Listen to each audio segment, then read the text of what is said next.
Hello friends, कैसे हो आप सभी। करियर पॉइंट में आप सभी का स्वागत है। मैं अंशुल आज आपके लिए 6 जून के नए करंट अफेयर्स लेकर आया हूं। तो अगर आप चैनल पर नए हैं तो चैनल को सब्सक्राइब कर लीजिए और बेल आइकन को हिट कर दीजिए ताकि जो चैनल से नई जुड़ी हुई सारी नई जानकारी हैं सबसे पहले किसको ही मिल सके, आपको ही मिल सकें। तो शुरू करते हैं, चलिए आज के करंट अफेयर्स।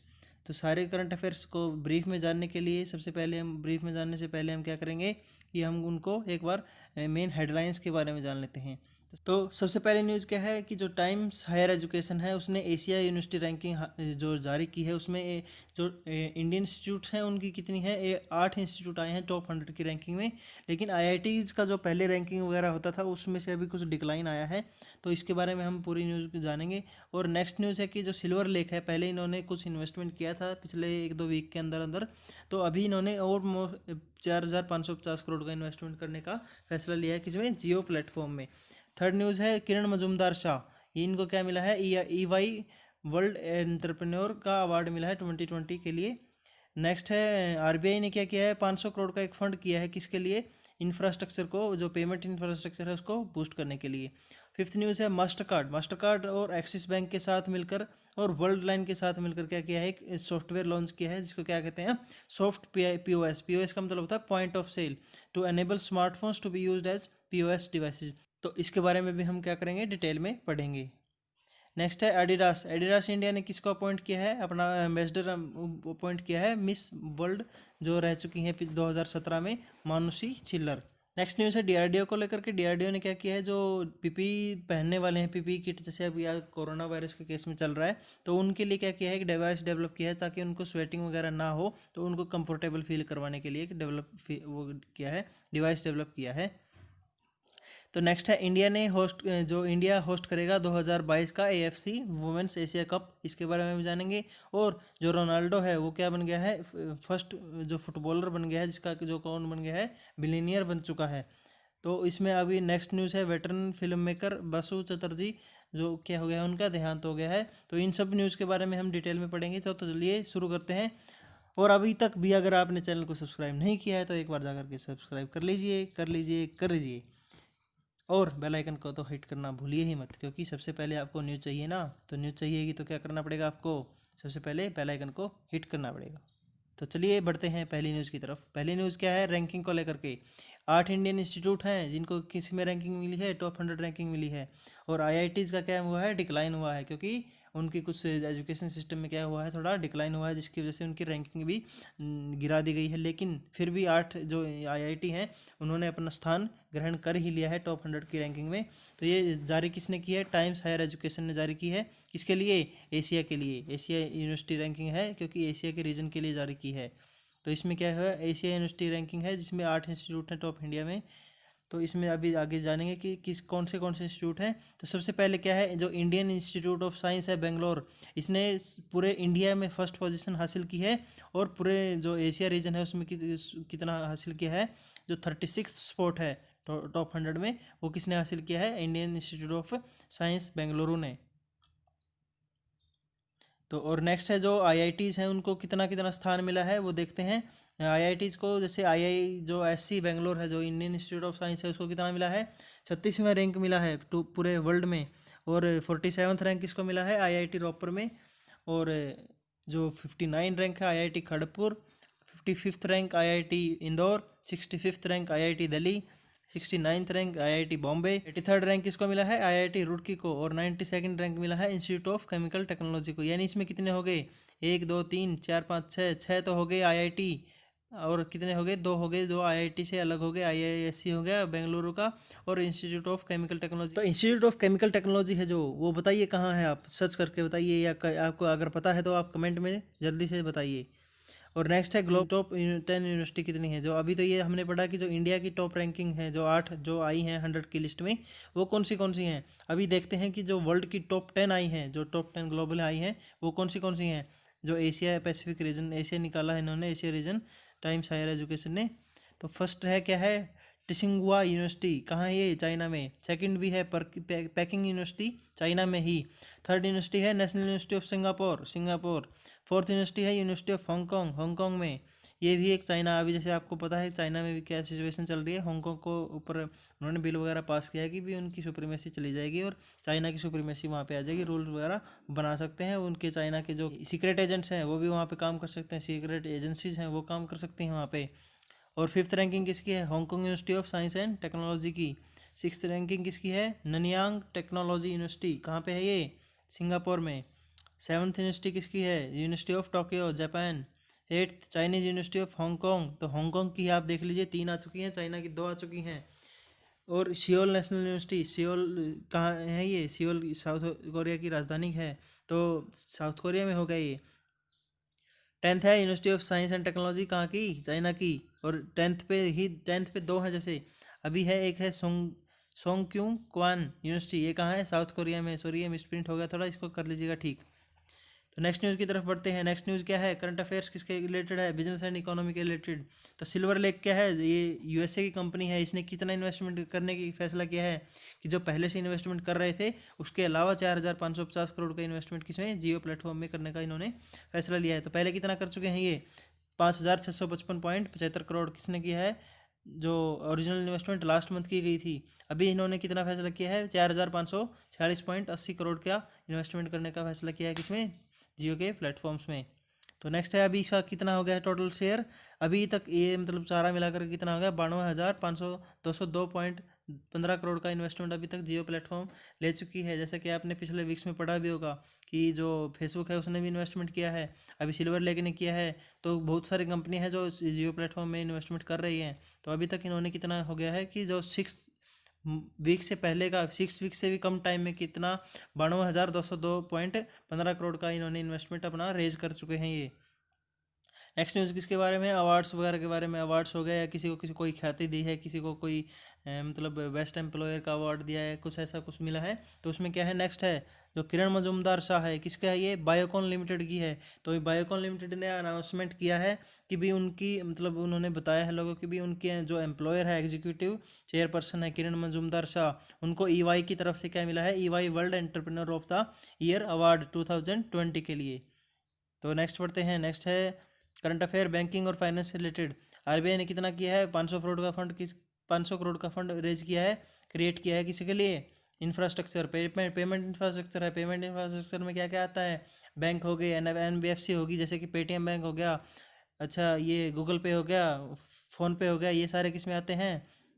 पेमेंट इंफ्रास्ट्रक्चर में आते हैं। तो इसको किसको बूस्ट करने के लिए कितना पैकेज दिया है आरबीआई ने? 500 करोड़ का पैकेज दिया है।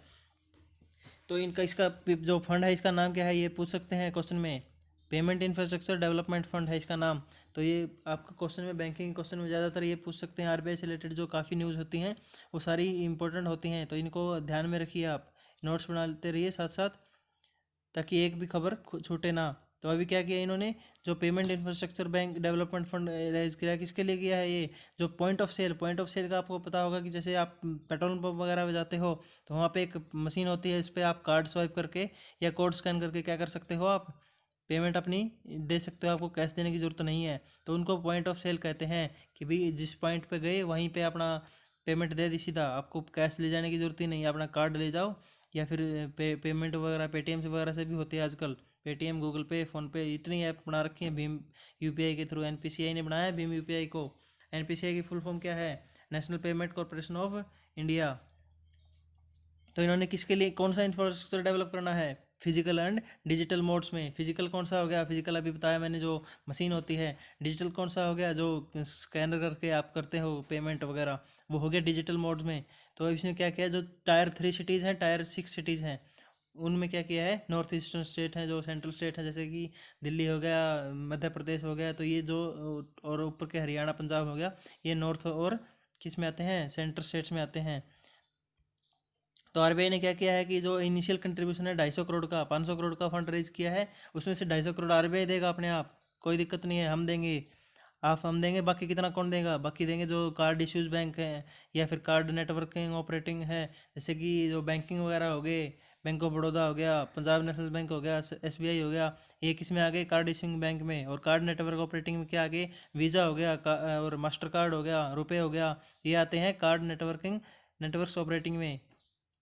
ठीक है, तो चलिए अब आगे बढ़ते हैं। इसमें क्या कह रहे हैं? मास्टर कार्ड, ये इसी से रिलेटेड न्यूज़ है जो इंफ्रास्ट्रक्चर जो फंड लिया है इसने, किसने, आरबीआई ने, तो उसी से रिलेटेड एक और न्यूज़ आ गई है। तो मास्टर कार्ड है, मास्टर कार्ड एक्सिस बैंक के साथ और वर्ल्ड लाइन बैंक के साथ क्या किया है इन्होंने, एक सॉफ्ट पीओएस लॉन्च किया है। सॉफ्ट पीओएस हार्ड पीओएस में क्या फ़र्क है? हार्ड पीओएस क्या हो गया, जो मशीन होगी, और सॉफ्ट पीओएस क्या गया इनकी तरफ से क्या गया है कि सॉफ्ट पीओएस का मतलब हो गया सॉफ्टवेयर एक। तो इन्होंने एक सॉफ्टवेयर डेवलप किया है किसके साथ, एक्सिस बैंक और वर्ल्ड लाइन के साथ मिलकर के, जो क्या करेगा कि जो मोबाइल फ़ोन है, स्मार्टफोन है, उनका यूज़ कैसे कर सकते हैं हम पीओएस डिवाइस की तरह। तो अभी तक आपने देखा कि वो मोटा सा एक पूरा फ़ोन सा रखते थे वो, तो उसमें क्या होता था कि वो उसके साथ क्या करते थे, पेमेंट एक्सेप्ट करते थे कार्ड स्वाइप करके या फिर स्कैन करके भी कर सकते थे उस पर। तो अभी क्या कर दिया इन्होंने कि आपको उसकी ज़रूरत ही नहीं पड़ेगी, आप अपने स्मार्टफोन से ही सॉफ्टवेयर वगैरह डाउनलोड करके क्या कर सकते हैं, पेमेंट वगैरह एक्सेप्ट कर सकते हैं। तो इसी के साथ क्या हो गया है, मास्टर कार्ड, एक्सिस बैंक और वर्ल्ड लाइन का जो ये कम्बिनेशन है, जो कोऑर्डिनेशन है, उसने जो लॉन्च किया है सॉफ्ट पीओएस, उसकी वजह से ये क्या बन गए हैं, फर्स्ट फाइनेंशियल पेमेंट सर्विस बन गए हैं भाई। पूरे जो इंडिया है उसमें क्या हो गया है, इन्होंने सबसे पहला वो सर्विस होगी ऐसी, पहली वित्तीय क्या हो गया है, भुगतान सेवा हो गया है, जिसने क्या किया है, सॉफ्ट पीओएस लॉन्च किया है। और किसके लिए, डे टू डे जो मान ले वो है एवरीडे के लिए, जो मर्चेंट्स के लिए क्या है, ट्रांजैक्शन वगैरह हैं, उसके लिए स्मार्टफोन को यूज़ कर लेंगे कि भाई आपसे आपको पीओएस मशीन्स की ज़रूरत ही नहीं है, आप स्मार्टफोन यूज़ कीजिए अपना। तो किसके लिए क्या किया है, ये फर्स्ट वो बन गए हैं फाइनेंशियल पेमेंट सर्विसेज। तो इंडिया में जिन्होंने क्या किया है, ट्रांसफॉर्म कर दिया पूरी डिजिटल पेमेंट इंडस्ट्री को। तो इससे क्या होगा कि बहुत ही जो मर्चेंट हैं उनको बहुत फ़ायदा होगा कि उनको मशीनें वगैरह नहीं खरीदनी पड़ेगी, वो अपने फ़ोन से ही क्या कर सकते हैं, point of sale app download करके इनकी पेमेंट एक्सेप्ट कर सकते हैं।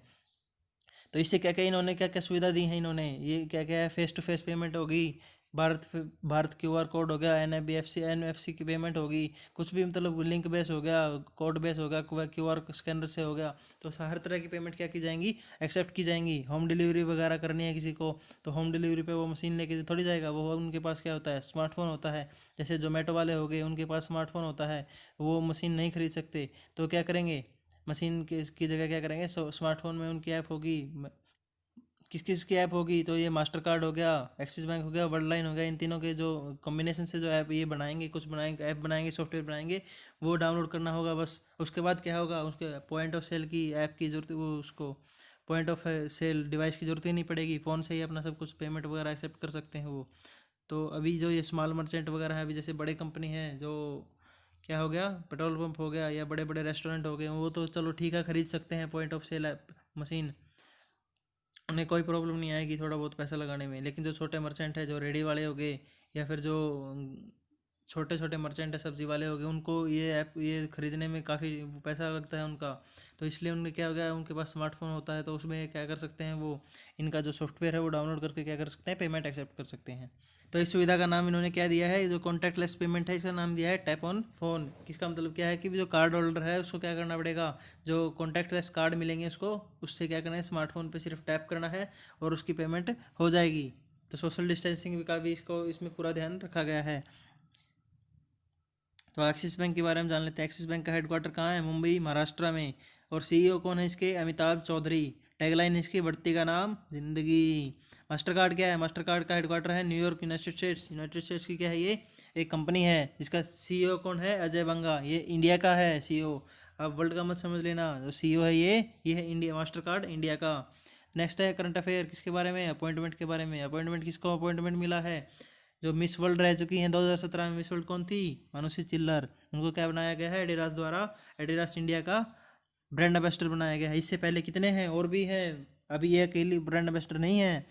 इसके साथ जर्मन, जो ये क्या है, एडिडास कहाँ की कंपनी है, जर्मन की।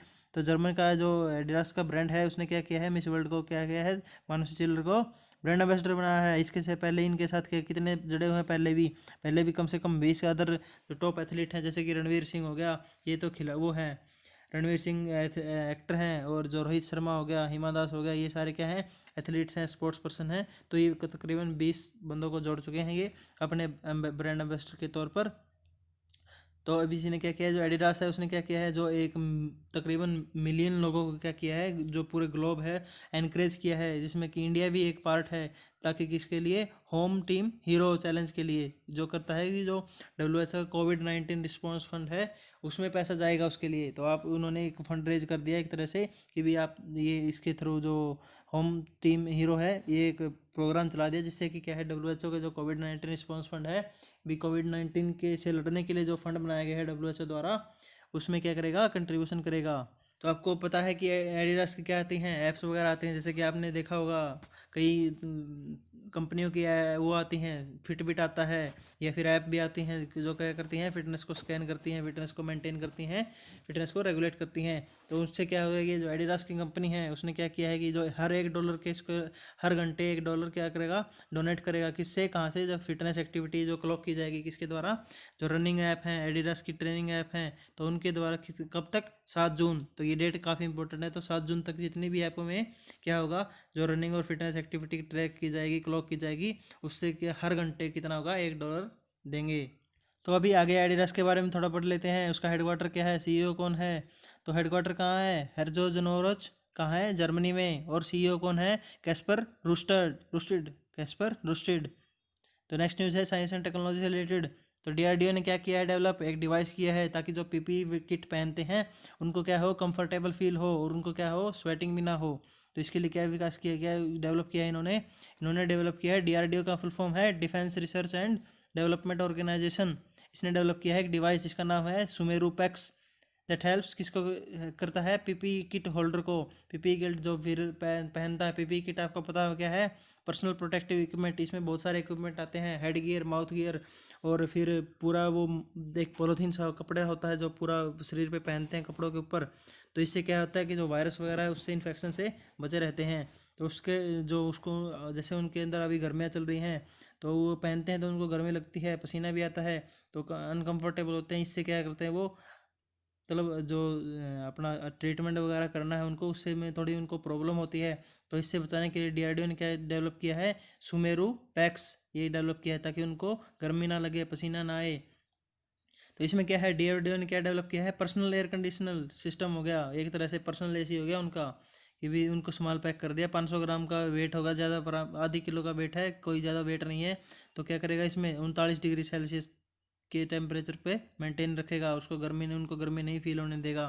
तो क्या होगा कि जो कंफर्टेबल होंगे वो और कूल भी होंगे ताकि उनको पसीना वगैरह भी नहीं आएगा। तो क्या है, ये सिस्टम किसके लिए सूटेबल है, इंडोर के लिए सूटेबल है, और स्पेशली किसके सूटेबल है, डॉक्टर्स के लिए, क्योंकि डॉक्टर्स को पहननी पड़ती है PPE किट। कब, क्योंकि अभी चल रहा है, क्या चल रहा है, कोरोना वायरस चल रहा है, आपको जैसे जानते ही होंगे। तो उनको लगातार 24-24 घंटे भी काम करना पड़ता है। डॉक्टर हो गए, मेडिकल स्टाफ हो गए, तो उनको तकरीबन तकरीबन 6 घंटे भी काम करना पड़ता है एक साथ वो PPE किट पहन के। तो उसमें क्या होता है, पसीने आते हैं, अनकंफर्टेबल फील होते हैं, जिससे उनकी जो एफिशिएंसी है वो घटती है। तो इससे वो इसको बढ़ाने के लिए DRDO ने क्या डेवलप कर दिया, सुमेरू पैक्स डेवलप कर दिया ताकि उनको गर्मी ना लगे, पर्सनल एयर कंडीशनर बना दिया उनके लिए।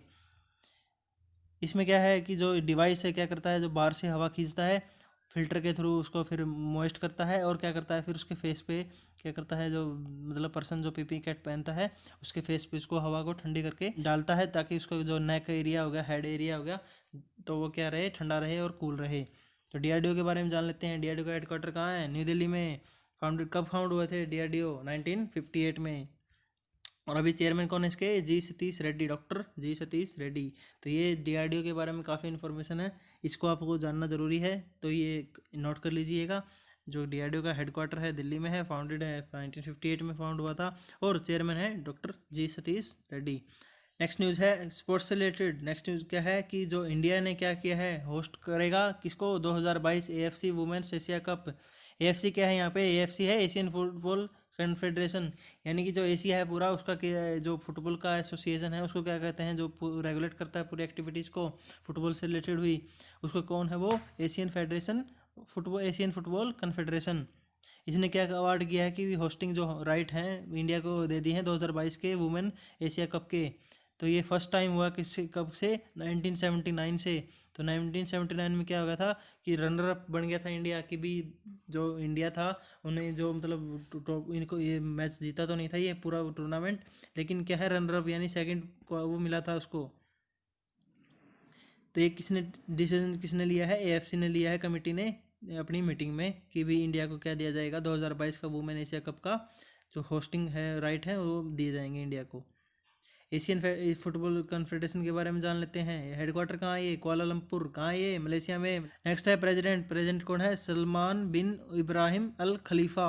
बहुत बड़ा नाम है लेकिन जानना ज़रूरी है, जाने बिना नहीं रहा जाएगा, ना ही बिना काम चलेगा इसके, क्योंकि कहीं भी कुछ भी पूछ सकते हैं। आप पेपर वालों को नहीं जानते, वो कुछ भी पूछ सकते हैं। नेक्स्ट है इनके जनरल सेक्रेटरी, यानी कि कौन है ये? Windsor John. अभी नेक्स्ट न्यूज़ किसके बारे में है? रोनाल्डो। रोनाल्डो का नाम सुना होगा, 7 नंबर जर्सी। इसका क्या हो गया कि ये जो फुटबॉल के जो पहले खिलाड़ी बने हैं, इसको कौन बन गए? ये बिलियनियर बन गए। तो पिछले साल इनकी कितनी क्या कुछ अर्निंग थी? 105 बिलियन डॉलर की अर्निंग थी। अभी इन्होंने क्या कर लिया? फर्स्ट फुटबॉलर हो गए हैं हिस्ट्री में, पूरी हिस्ट्री में सबसे पहले बने हैं जिसके किसने की है 1 बिलियन डॉलर का किसने किया है प्लेइंग करियर में, क्या मिली है इनको? अर्निंग मिली है। तो ये तीसरा ओनली थर्ड खिलाड़ी है किसमें जो 1 बिलियन का मार्क क्रॉस किया है। इससे पहले मतलब ये फुटबॉल में नहीं, पूरी ही जो इंडस्ट्री है स्पोर्ट्स इंडस्ट्री, उसमें सबसे तीसरा खिलाड़ी है। इससे पहले सिर्फ टाइगर जो गोल्फ कर खेलते हैं, टाइगर वुड्स, नाम सुना होगा आपने, बहुत बढ़िया खिलाड़ी हैं ये।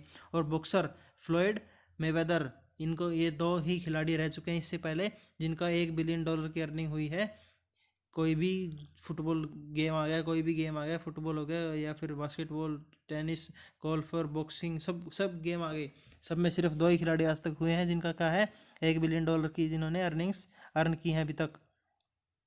तो करंट अफेयर्स के अभी किसके बारे में है? ओबिटोरी के बारे में। ओबिटोरी क्या होता है? जिसका देहांत हो जाता है तो क्या निधन हो जाता है, उसके बारे में भी जानना जरूरी है। तो क्या होता है कि जो मेनली फेमस पर्सनैलिटी हैं, जो वेटरनरी का मतलब हो गया पुराने प्रसिद्ध, तो उनके बारे में ज़्यादातर क्वेश्चंस में पूछ लिया जाता है, 1-2 क्वेश्चन आ जाता है हर मैच हर गेम में। तो सबसे क्या है न्यूज़ क्या है कि वेटरन फिल्म मेकर थे कौन? बसु चटर्जी। इनका क्या हो गया है? निधन हो गया, देहांत हो गया है इनका। तो ये क्या थे कि इसके लिए जाने जाते थे? जो middle of road cinema film है उनके लिए जाने जाते थे। इनकी कुछ फिल्मों का नाम जैसे क्या है? छोटी सी बात और रजनीगंधा। ये कितने थे? 93 साल के थे जब इनका देहांत हो गया। तो ये 2 फिल्म आपको जाननी जरूरी है, काफ़ी इंपॉर्टेंट है इनसे रिलेटेड जो ये न्यूज़ है। तो इसमें क्या है, जो ये 2 फिल्में हैं ये इनकी काफ़ी इंपॉर्टेंट फिल्म थी। इन्हें क्या भी मिला था? IIFA का अवार्ड मिला था, लाइफ टाइम अचीवमेंट अवार्ड 2007 में। IIFA क्या है? International Indian film academy. तो इंटरनेशनल इंडियन फिल्म एकेडमी ने किसको क्या दिया था? 2007 में इनको मिला था लाइफ टाइम अचीवमेंट अवार्ड। और भी इन्हें अवार्ड मिल चुके हैं, जैसे कि फिल्म फेयर मिला है किसके लिए? बेस्ट स्क्रीन प्ले के लिए, बेस्ट डायरेक्टर के लिए। और क्रिटिक्स के अवार्ड किसको मिला है? बेस्ट मूवी के लिए। तो चलिए अभी मिलते हैं कल नए लेक्चर में। किसके लेक्चर में? करंट अफेयर के नए लेक्चर में। और अभी तक अगर आपने चैनल को सब्सक्राइब नहीं किया है तो किस चीज़ का इंतज़ार है? कर लीजिए और बेल आइकन को हिट कर लीजिए। Thank you very much.